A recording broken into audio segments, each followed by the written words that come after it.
Hey guys, I'm Jax and this is my spoiler review for the 4th episode of the final season of Servant. This episode was titled Boo, and it was a very special Halloween episode. Oh boy, did I love this episode. I mean, I love every episode of Servant, but this one in particular, with its Halloween theme, was a lot of fun. So much fun, I was like, I'm gonna get into a Halloween costume of some sort for the video.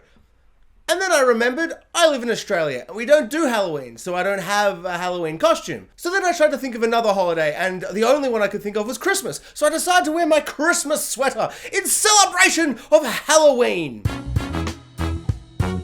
But before we get to all that fun Halloweeny stuff, the episode starts with Leanne talking to a mannequin that she's pretending is her dead mother, which is horrifying, obviously, but it's also another Hitchcock reference. Earlier in the season, we got the Birds reference, and now we've got a...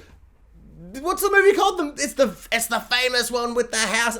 Psycho. We've now got a full-on Psycho reference, and they are really starting to wear their Hitchcockian influences on their sleeve, and I'm all here for it. So as she talks to the mannequin as if it's her dead mother, she starts to have this moment of retrospection, and as someone who's been way on the fence with her and kind of tipping to the side of disliking her and her actions and her going too far, this was the moment I've been waiting for, her to suddenly have this moment of realization, and maybe there's time to change, maybe she hasn't gone too far, and as I suddenly started realizing maybe I don't hate her as a character, suddenly she flip-flops right back on the other side and is like, actually, no, all the pain I'm causing people, I actually like it. And it's like, oh, no, don't say that. And then she's like, actually, no, let me double down on that. Like, it's not an emotive enough word. I love it. I love to cause pain. Oh, no, Leanne, just...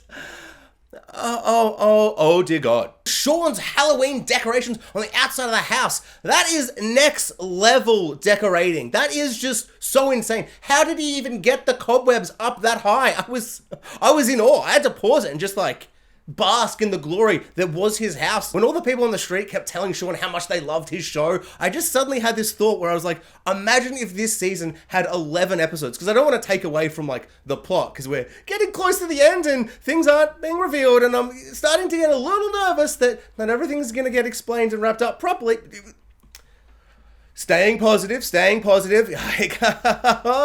Endings are hard though, aren't they? But imagine if we could have an extra episode, just smack bang right in the middle, maybe even just next episode, which was just Sean on his cooking show. Like, just 25 minutes of just him, and it's just like essentially an episode of that show. No Jericho, no Dorothy, no Leanne, none of the story or plot, but just Sean on his cooking show. Just give me an episode of that, please, I beg of thee. Surely I can't be the only one that would think that would be an amazing standalone bottle episode. Right? So the meat of this episode is Leanne walking through the street on Halloween night as her paranoia increases. Just straight off the bat, her costume, amazing. Terrifying, but kind of sexy. It made me feel weird. The lighting and the set design of the street during this Halloween night was just amazing. Like, just so cool, so colorful, so vibrant, but just with like this extra layer of tension and horror, because you're just like, a cult member could be wearing any mask anywhere, they could be doing anything, and I just like really fun. It also kind of felt like a spiritual sequel to the festival street party from last season that was kind of right in the middle, which also involved her wearing some kind of paint makeup on her face, hanging out with Toby. So I kind of like that spiritual sequel vibe this had. But this episode, she totally dogs Toby and sends him on his way. Just made me sad. Why do you hate Toby? It's no good. I also have this horrible feeling that Toby is going to get got in like some horrible way, and he's kind of going to be one of the tragedies of the show.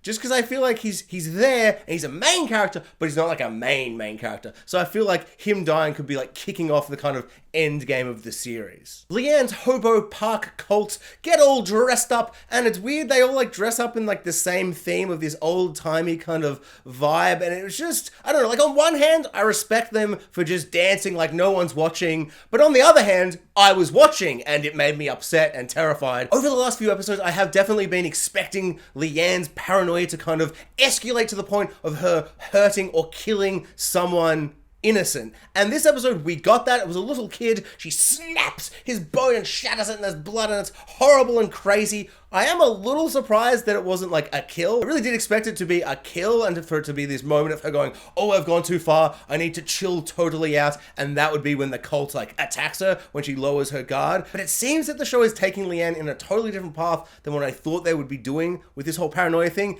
And she snaps this kid's bone all over the place, but doesn't feel like at first she's like, oh, I feel a little like there's a moment of kind of horror on her face and remorse. But then it's almost like she gets off on it and she just starts wandering the street, freaking out another little girl. And at home, she gets back and she's like, Sean, I bloody love Halloween. I definitely didn't break somebody's arm in half. I love Halloween. What the hell, Leanne? She's completely lost her mind. And so it's in this moment that Sean goes, hey, I don't like that I picked your side. And it feels like in the moment, it's like that he'd seen her do all the things she's done in the episode and say she loves causing harm and she scared all the kids and broke the boat. Like, it feels like the character has seen those things happen, but he hasn't. It kind of feels like this whole Sean moment at the end of the episode kind of, for me, kind of happens out of nowhere. And yes, Leanne does go, no, you made your choice. Haha, I'm spooky and evil and creepy. But I feel like the malice in that moment from her is kind of, you know, it makes sense if you've seen what she's done, like we have as the audience, throughout this episode and how far she's going and how she's going to keep going down that path. But Sean hasn't. So it kind of, for me, when he goes into the bedroom and he's like, Dorothy, I've changed my mind. I'm on your side. Let's get rid of Leanne. Which I kind of feel like is the first moment that says we are in the end game now. It's all been set up and now the final moments of the show are going to begin where the family tries to finally kick out Leanne. And that's going to, you know, kick off everything with presumably Dorothy's reveal of revelation, that she realizes what's happened with Jericho, and all the things are going to start to kick off now. And so I'm super excited. It was a huge, big, kind of jaw-dropping cliffhanger moment, but I kind of feel like, shouldn't have Sean had a moment in this episode where we saw this kind of decision happen? Like throughout the season, he has kind of been like, oh, Dorothy and me, we're so separated, I've lost you, this and that. And that's happened throughout like the season. But in this episode in particular, I felt like they'd been closer than they've been in a while. Like he makes a cute costume for Jericho and him, over the top chef, and the, you know, the kid is the meal or whatever. And she's all like, oh, I love the costume.